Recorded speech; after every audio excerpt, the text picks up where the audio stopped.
Assalamualaikum warahmatullahi wabarakatuh. Perkenalkan, nama saya Moza Najwa Ulifa dengan NIM 642420053, jurusan Manajemen Fakultas Ekonomi dan Bisnis Universitas Bina Sarana Informatika Bekasi. Baik, di sini saya ingin membuat video mengenai ringkasan pada pertemuan ke-6 untuk memenuhi mata kuliah Pendidikan Pancasila. Indonesia sebagai bangsa multikultural menghadapi tantangan dalam mengelola keberagaman baik suku, agama, dan juga budaya. Ketidakmampuan dalam mengakomodasi perbedaan dapat menyebabkan disintegrasi bangsa. Konflik yang sering terjadi akibat pada yang pertama yaitu konflik antar umat beragama. Konflik ini dipicu oleh kepentingan yang mengatasnamakan agama. Lalu yang kedua yaitu konflik antar suku.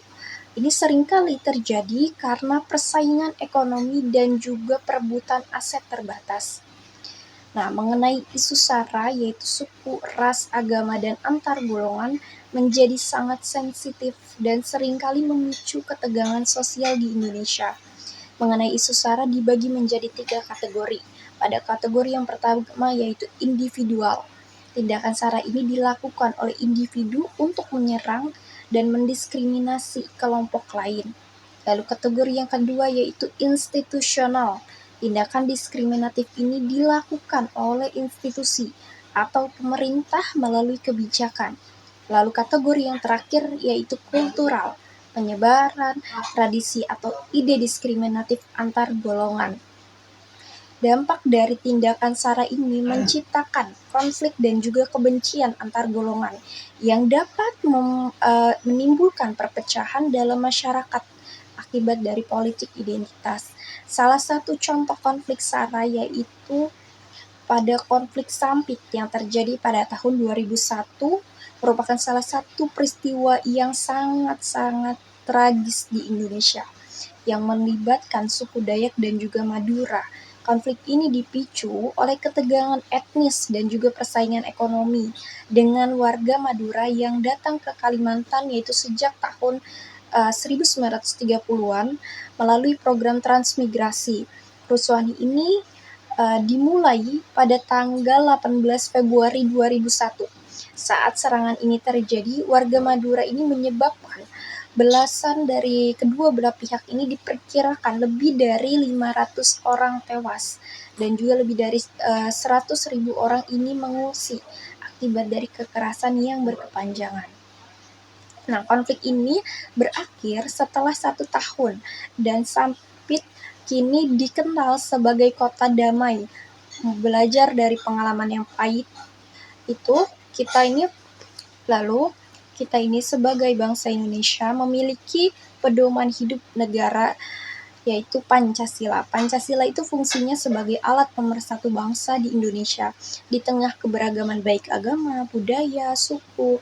Nah, meskipun perbedaan ini dapat memicu konflik, Pancasila juga mendorong keterbukaan dan juga komunikasi, menciptakan harmoni yang tertuang pada sila ketiga, yaitu Persatuan Indonesia, yang menekankan pentingnya persatuan di atas kepentingan pribadi atau golongan.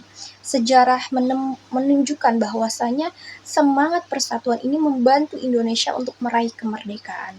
Pancasila juga mengakui perbedaan dan menjadi dasar untuk mengatasi konflik antar golongan yang menjadikannya jati diri dan juga identitas nasional yang harus selalu kita junjung tinggi.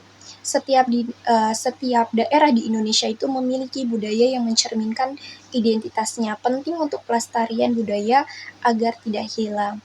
Nah, budaya ini berfungsi juga sebagai sarana pendidikan untuk membentuk sikap dan juga kepribadian kita sesuai dengan norma yang berlaku. Pancasila sebagai dasar negara mengandung nilai-nilai kebersamaan, baik idealisme dan juga fleksibilitas dalam menghadapi perkembangan zaman. Nah, pentingnya sosialisasi nilai-nilai Pancasila ini untuk bisa selalu menjaga kelestarian dalam kehidupan sehari-hari. Jadi bukan hanya dalam bernegara saja, tetapi juga dalam kehidupan keluarga harus selalu menuangkan Pancasila. Nah, demokrasi Pancasila juga menekankan musyawarah untuk mufakat sebagai metode pengambilan keputusan yang tujuannya untuk mencapai keputusan atau kesepakatan bersama.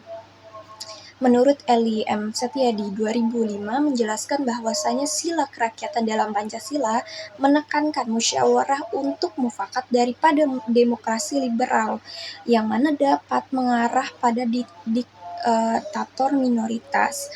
Nilai-nilai utama dalam sila yang meliputi ini yaitu yang pertama itu pengakuan hak dan kedudukan yang sama bagi semua orang.